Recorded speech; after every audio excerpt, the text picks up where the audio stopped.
What's up, fam? This is your boy, Sugar Belize, aka Negro de Santana. And I had a fan that wanted to know me better. She told me to do a mini bio. So this is gonna be my mini bio. Alright. Well, my name is Sugar Belize. I was born in Guatemala, so technically I'm Latino, Black Panther with this big face. And what I stand for a lot of things. You know, my past was bad. You know, I was probably the most scandalous motherfucker that you would meet. And my childhood, you know, I was raised right. I had my parents teach me good morals. You know, my dad got deported, and when my dad got deported, that's when the evil side of me came out. I was like 11. I was turning 12. I got locked up at 11. I turned 12 in jail. I got locked up for taking a gun to school. So once I got that rep, you know, my points went up in the hood. So then I created an image that I had to keep, you know, and since I was like the only black guy or dark skinned guy, I had to put in my work, you know, and I just decided to start gangbanging, you know. So I was gangbanging and I lived in my enemy's territory, but I really didn't give a fuck. You know, I put in my work, I did what I had to do to survive, and I did that my whole teenage years. All my teenage years, I was just fucking around, just, you know, gangbanging, being in and out of jail. Other than that, yeah, you know, I had my daughter at 17. I got my baby mama pregnant. I had my kid when I was 18. So when I turned 18, I stopped everything. You know, I went to the homies and I told them, like, you know what, I don't bang no more, you know.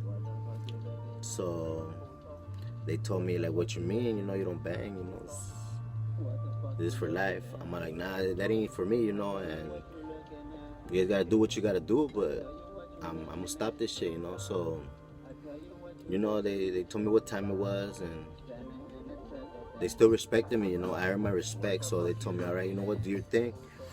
And I did. You know, I put all that shit to the side, and my father-in-law gave me an opportunity to live with him, you know, at his house. He just told me, like, the first month is gonna be for free. After that, you gotta give me $400 a month. So I did that, you know. My first job was at El Toro on First and Bristol. I used to work at El Toro, and that's where, you know, I got caught up with my bad habits, you know. They put me in charge of the liquor store. After I was a bag boy for a while, you know, I moved up positions. I learned how to cut meat and do all that. And I earned a spot in the liquor store, you know. It was more chill, air conditioner and everything. But the scandalous person in me, you know, I started to be scandalous to the people that trusted me, which was Pastor Juan Bonilla, you know. And I'm sorry, Juan Bonilla, but this is my biography. And I was working at the liquor store, and then me and the manager. Oh, I'm not gonna say anything, you know. But yeah, me and some other guy, we just decided to get extra money. And the way we got extra money was we were stealing the best bottles, the best alcohol bottles, you know, and we had like Don Julio 1942, Hennessy XO, like anything that was expensive, I had to get my hands on. So the way I used to do it was, um, I used to fill up boxes, you know, cause I used to be in charge of everything. So I knew where the cameras were, and I used to put the bottles in a box, and I used to throw out the trash. So I had the key. I had the key to the trash. So like I used to throw it and come back like around 2, 3 in the morning when everybody was knocked out, and used to pick them up from the trash can, you know, put them in the trunk, and that shit got addicting. The first time I think I got like 4 bottles. After that, it was just escalating. It got to the point where I was taking like 24 packs of just random shit. So people used to hear about this, and there was this one time when some guy, you know, said he was gonna snitch on me, and I pretty much had like the whole department, you know, check his ass. So that got taken care of. I took care of him too, you know. But yeah, that gave me like a good $30,000 come up, you know, because I was doing quinceañeras and I was doing bottles for half price. So let's say the Patron bottle is 60, you get it for 30. And yeah, they started ordering like that. And they didn't notice this for like a good year. So imagine, I got a lot of shit, but then, you know, I got fired. I didn't get fired for that. I got fired because I didn't need the job, and I stopped giving a fuck. You know, I used to just go to my job, go steal, and then, you know, go back home, chill. But yeah, that was my first job, and my conscience, you know, I still have my scandalous tendencies. So the way I got caught up was my baby mama was pregnant, and while I was driving in Tustin by the San Azul. I was fucking drunk, just driving, you know. I was gonna go visit my homie Alex Basail. Shouts out to my homie Alex. I was gonna go visit him over there in Tustin, and I lost control and I landed on top of some bushes, and I was there for like an hour, you know. People were trying to help me get the car out until finally the pigs showed up. And the pigs showed up, and they asked me for my license. I didn't have my license. I was like 19 at this time. And they found all the alcohol in my trunk. It was like, god damn. I had like over $10,000 of alcohol. So they kept it. They told me they weren't gonna tell my boss, you know, or nothing like that. So I never got caught for that, but they did give me a DUI. Took my car. They let me go. And when I went to court, that's when I had to go do the whole. That's when my adult record started. And then they were trying to bring up my juvenile record, which I had 17 felonies as a juvenile. So that was looking bad for me, and they wanted to deport my ass and all this kinds of shit. But thank God, you know, it's just, it wasn't my time to go. So when I got out, you know, I wrote my first song right there. I was locked up, and I just wrote a song out of, you know, just for the fuck of it. It was a poem. It was called Illuminati. And I met somebody right there that woke me up, that started telling me everything, you know, pretty much, that he was connected with the Masons and whatnot. So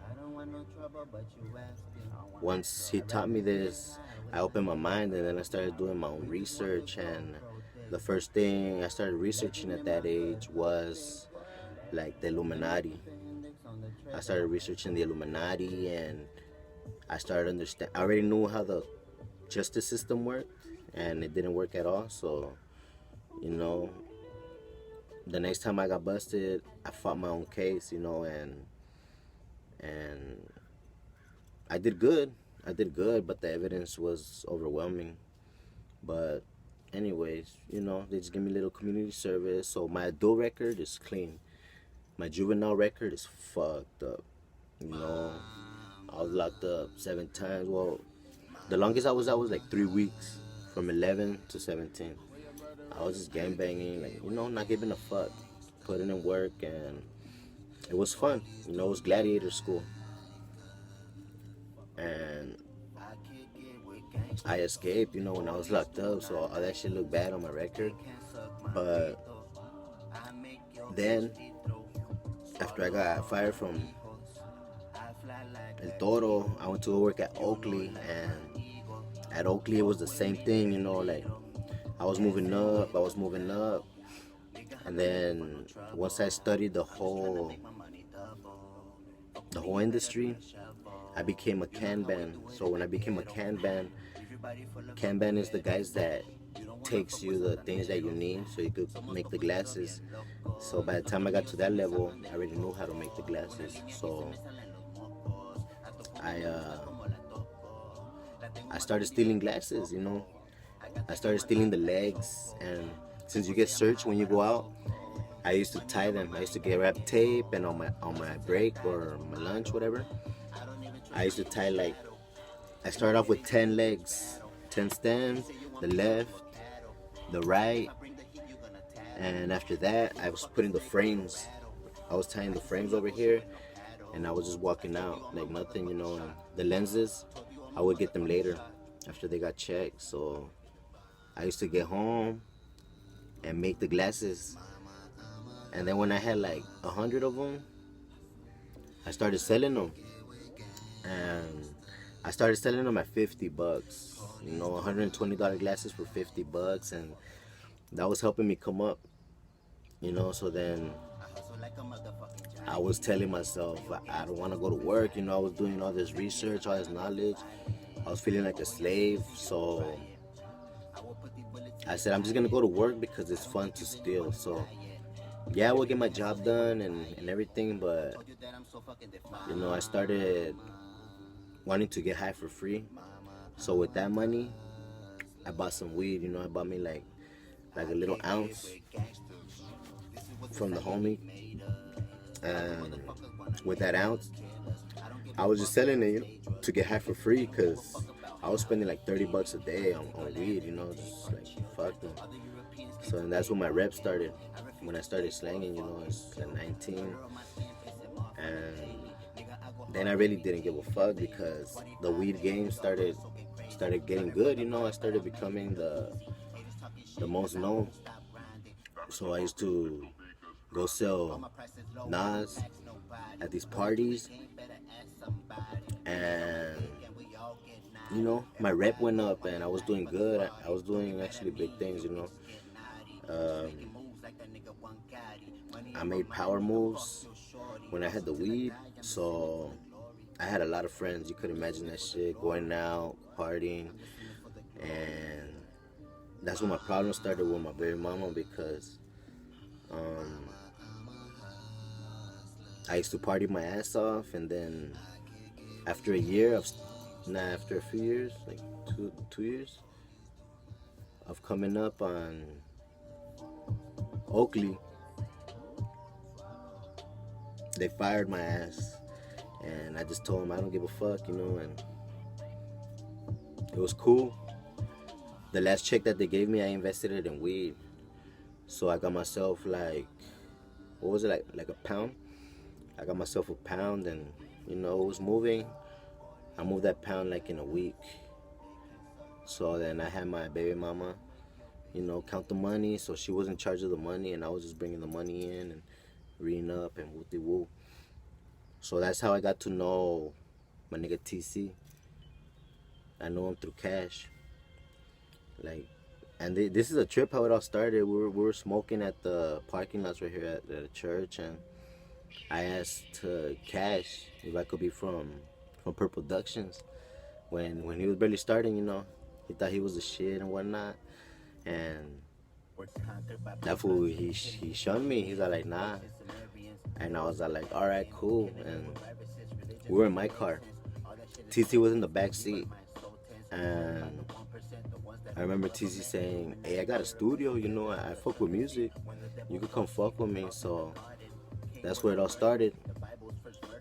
It was called Nebula, and then we came and I told him we got to do it like NWA, just simple, 3 letters, and we tried all kinds of things, and NMI ended up fitting. So that's how NMI got created, and after that got created, I started investing in the music. I had the money to do it, so I was paying for tours, I was paying for shows, selling tickets, going to the observatory. We were doing good.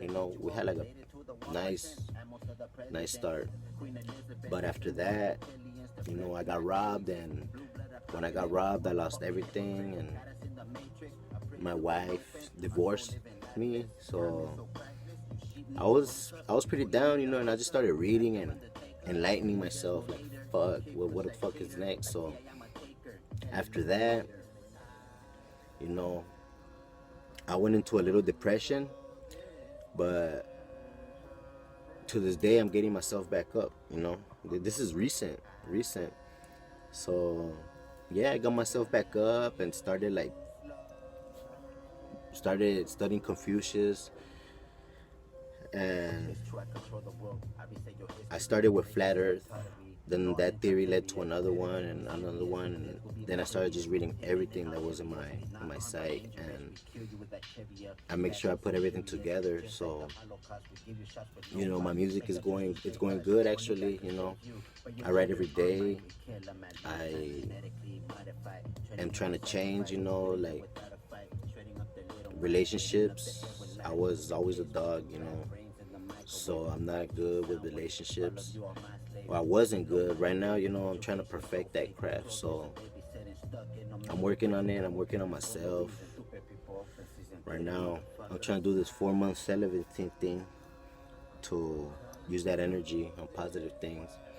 And I decided to start this YouTube page, to enlighten you guys, teach you guys what I know. And this is my biography, so you could get to know me better. But that's just a short version of my life. I'm gonna make a longer one, with a better camera, more detailed questions and all that in the future. But that's me, Sugar Veliz, aka El Negro de Santana. Just a regular person like you, just with big dreams and big goals. So all I gotta say is never give up on anything. Knowledge is power. Treat people how you want to be treated. Fuck the 10 Commandments. Follow the laws of nature. And you only got one life to live, so live it to the fullest. It don't matter what people say. They're not gonna matter in a few years. So friends are temporary. I wouldn't recommend you find friends or look for friends. I suggest that you look for business partners. You hang around with people that make you do better, that inspire you, and make sure that you're aspiring back. So do what you want to be done to you.